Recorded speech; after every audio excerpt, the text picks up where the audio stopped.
with that hashtag show, and I am so excited to talk to you ladies today. Miss Caroline, you had me going through it emotionally because I'm going like when I found out that this was based off of experiences in your life, and then watched the film, and then went on a date. Best believe that man got cussed out yesterday. Share that with you. That's awesome. Best.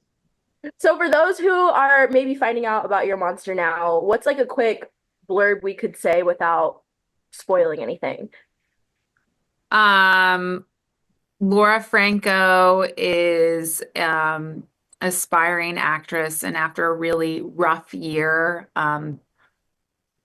with the breakup and illness, she moves back into her childhood home and discovers a charming and terrifying monster living in her closet. Um, and many cool things happen after that. Yeah, yes. So for both of you guys, Kayla and Caroline, how was this when Caroline goes, "Hey, I want to make this, do this with me." How fun was this whole process for you guys? It was incredible. I mean, really, really hard to get an indie film off the ground. But we had this amazing team of women. I had this idea. It was a short film at first. I got a grant through Women in Film. And after the short, I got, partnered up with Merman, Sharon Horgan's production company. And then Kayla, at that point it was, they thought it was going to be maybe like a Quibi show. But then Kayla came along and she said, this is a feature. We need to make this a feature. I'm going to find financing. We're going to do this together. And then, and then everything kind of blossomed from there. So very And cool. I don't know if you've seen the short, CJ, but I saw the short and was like, who is this quirky, weird girl making the mushiest rom-com with blood all over it? It was like the coolest thing I'd seen. And I was just so excited about the idea of it as a movie. So I'm glad you actually said mushy because that's one of my questions. Like when you guys film this, because it's still a spooky movie. It's still a spooky movie, but you just fall in love with the beauty and the beast of it all. Like, how did you know when you're filming, you're like, this might be too much? Because it wasn't like it was perfect. Like, how did you get that sweet spot? I think you just always want to, I'm very, I try to be very in tune with my own like mush meter.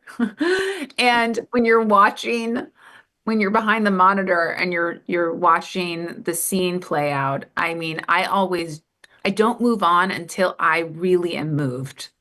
And I know that feeling because I all of my favorite rom-coms, like you get that warm, fuzzy feeling in your belly. Um and I was always waiting for that feeling before we moved on to the next scene. And especially for like our more romantic scenes, I had to be moved in a very specific way before I knew that we got it. And same with the actors too. Like we all kind of knew it's like, okay, I really felt something there. And it was hard sometimes. You don't have that much time when you're shooting an indie film. You really have to move so fast. So there was a few moments where we're like, we're running out of time. Do we feel it? Do we feel it? But we usually always got there. Tommy Yeah. was called Caroline, a lady who won a contest to be on set for her favorite movie. That's how she acts when something feels right. She like is like, oh my God, and falls on the floor. And then we're like, okay, we're good to move on. Caroline felt it. That's like the perfect way. I feel like you have to make a movie, right? Like the director doesn't love it. What about the rest of us? Something that I'm running out of time. So my last question. This does have a lot of themes, but the main one that I think resonated with me the most is just like that female rage that we bottle up when we're trying to like be people pleasers. And unfortunately, like us being women in entertainment, you always like are kind of scared to maybe speak up for yourself. And I'm telling you, after this, like my rage monster was like, yes. What was that? Was that one of the things that you were really focused on and wanting to hit like that target audience when you guys wrote this? Absolutely. I read this book called Rage Becomes Her by Soraya Chemeli, and it really was inspiring to me before I wrote the script. But, you know, unfortunately, we live in a world where women are, you know, demonized for showing their anger. It's stereotypically a more masculine emotional expression than a feminine. We're more comfortable with men being angry.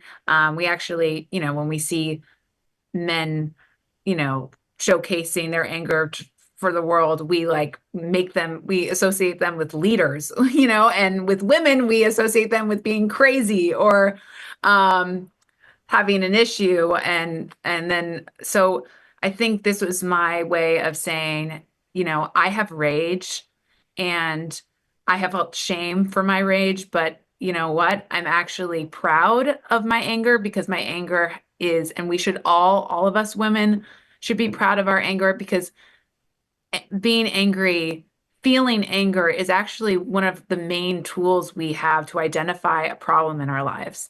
And it's so important. And when we get angry and we know that something is wrong, something is not just, and we need to change our situation in order to move past it.